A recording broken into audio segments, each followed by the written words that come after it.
বিষ্ঠা ঘাট নামটা শুনেই গা ঘিন ঘিন করছে তো, কিন্তু এটাই সত্যি।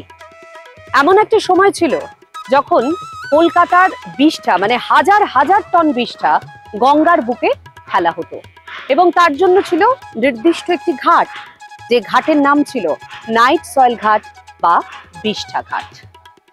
আর এই বিষ্ঠা ঘাটটি ছিল ওল্ড মিন্ট, কলকাতার সেই ওল্ড মিন্টের আশেপাশে। শহর কলকাতার যৌবন বয়স পর্যন্ত শহরে পায়খানা ছিল বড় লোকদের বাড়িতেই।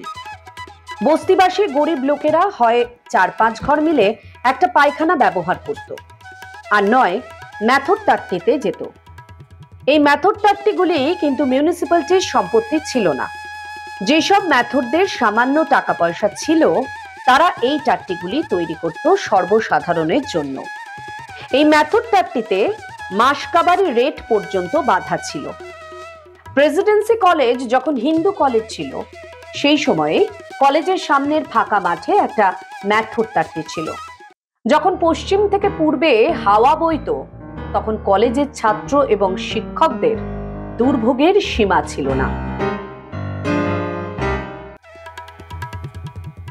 ম্যাথর টাট্টি না হয় গরিব আম আদমিদের জন্য, কিন্তু সেই সময় বড় লোকদের মলমূত্রের কি ব্যবস্থা হতো? মাসে নিয়ম করে বাবুদের বাড়ির পায়খানা পরিষ্কার করত ম্যাথররা। এইসব পায়খানা পরিষ্কার করে কতগুলি ডিপোতে নিয়ে যাওয়া হতো। সেই ডিপোগুলিকে বলা হতো তোলা ম্যাথর ডিপো।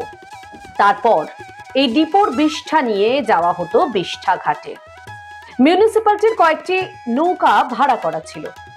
সেই নৌকা করে সব বিষ্ঠা ভাটিতে নিয়ে গিয়ে গঙ্গার জলে ফেলে দেওয়া হতো। প্রতিদিন টন টন বিষ্ঠা পড়ত গঙ্গায়। এই ছিল অতীত গঙ্গার জল, যা পানীয় হিসেবেও ব্যবহার করা হতো।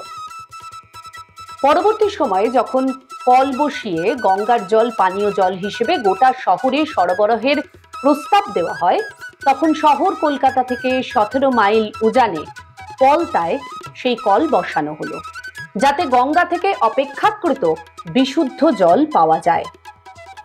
এই ছিল তখনকার দিনের নির্মল গঙ্গার গল্প। এখন শুনে হয়তো খুবই অদ্ভুত লাগছে, কিন্তু এটাই তখনকার দিনের বাস্তব ছিল। কারণ এই বিষ্ঠা ঘাট শহর কলকাতার একটি প্রয়োজনীয় অঙ্গ হয়ে উঠেছিল।